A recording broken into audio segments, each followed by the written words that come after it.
55.000 chị ạ. Dạ vâng. Chị cảm ơn.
Chuối nhá, anh chặt chuối đi bán nhá.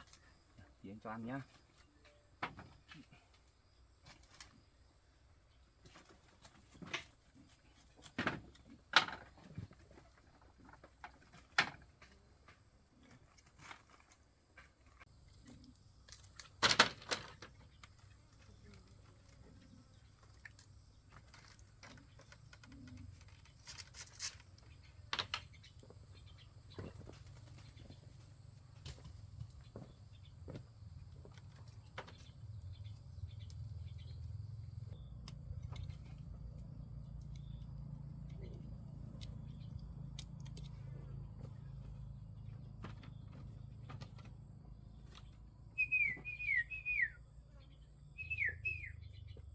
Đi đâu rồi?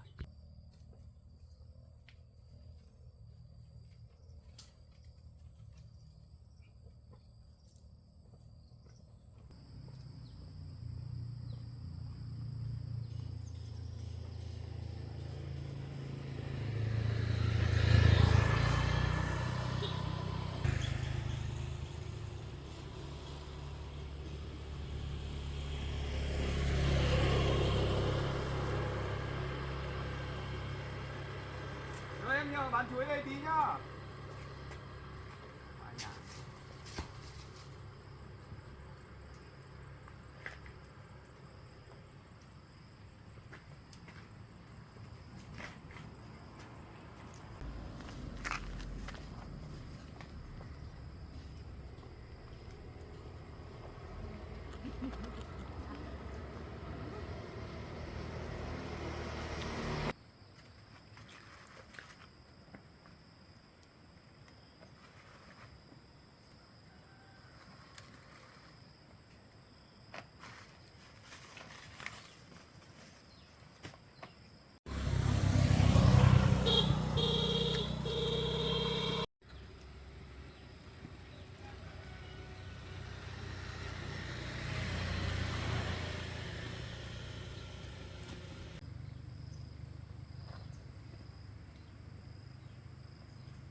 Chị có chọn không hay là em chọn? Thôi em cứ chọn cho chị đi.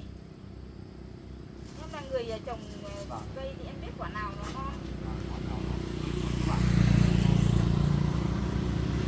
Thế thì em cứ chọn cho chị cái quả nào xanh ấy. xanh đấy. Đấy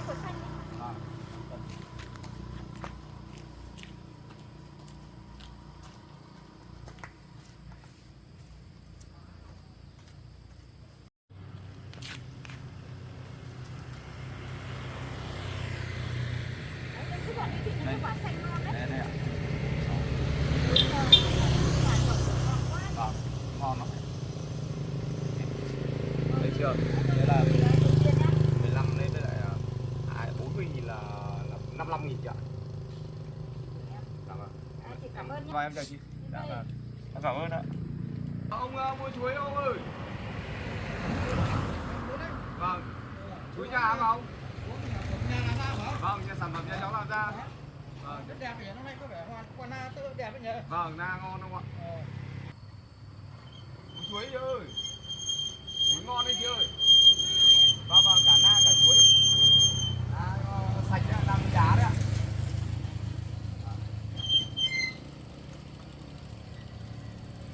Vâng, chuối ngon lắm.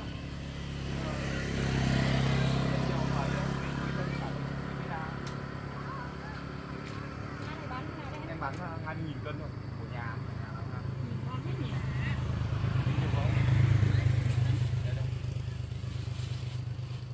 Thì cứ chọn.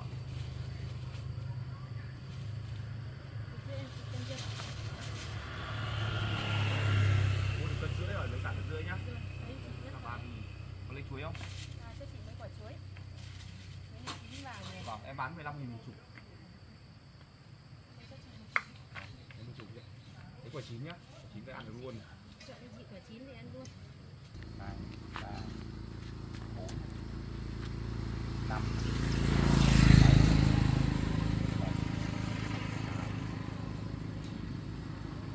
10, 11, 12, 13, 14, 15.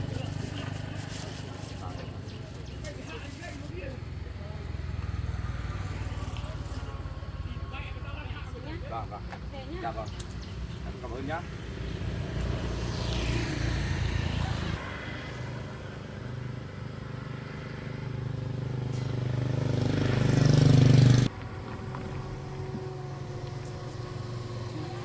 Mấy cái nai em ơi. Cái nai.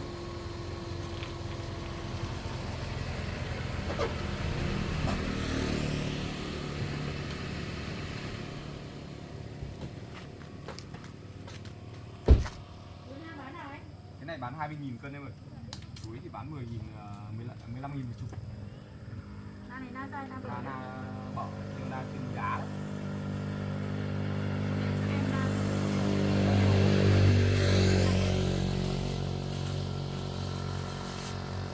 Ăn đem hết từ chuối đi đi. Thì ăn dần.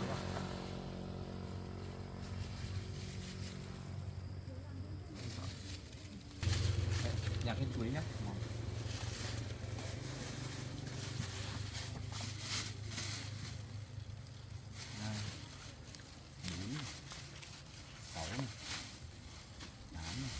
Na này na sạch đấy em nhỉ? Na sạch đấy. 16.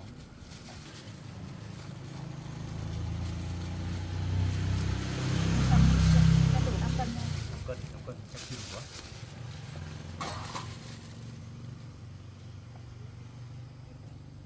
Em chọn. Chưa đủ 5 cân, cũng hơn cân nữa. Để cho.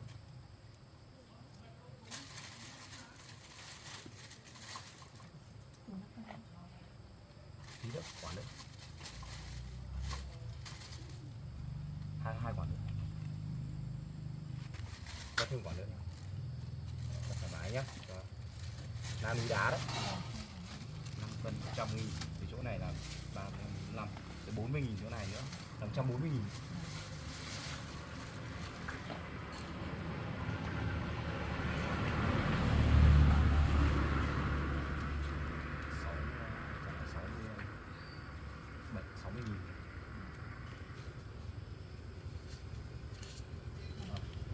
Rồi, cảm ơn em nhé.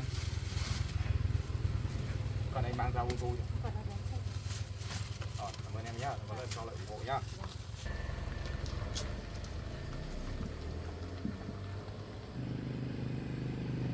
Đi bộ à? Mua na đi chưa? Vâng, em bán na giá. Na này em bán 20.000 cân ạ. Vâng. Lấy 2 cân. 2 cân ạ. Ghé 2 cân. Anh chị chọn.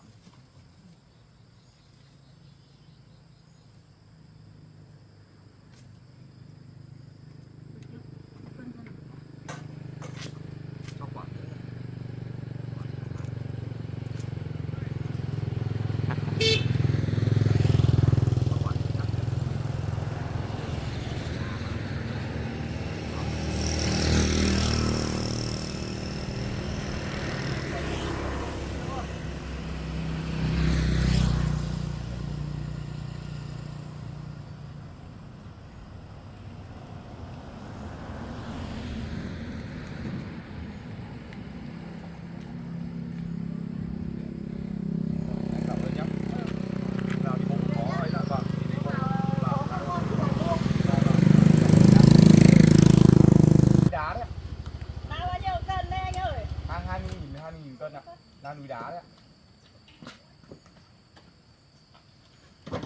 Hai mẹ con chắc đi chợ à? Vâng. Sợ thấy đổ không?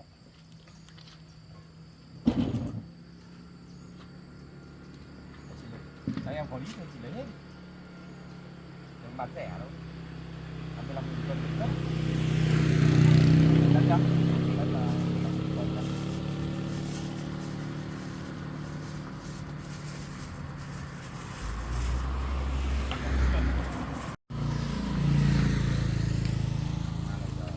Cuối mùa hiếm. Vâng. Hết ạ.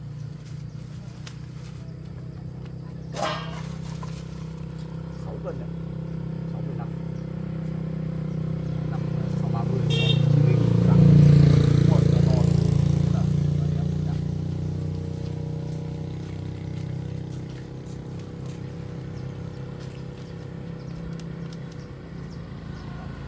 Vâng, rồi em nhé.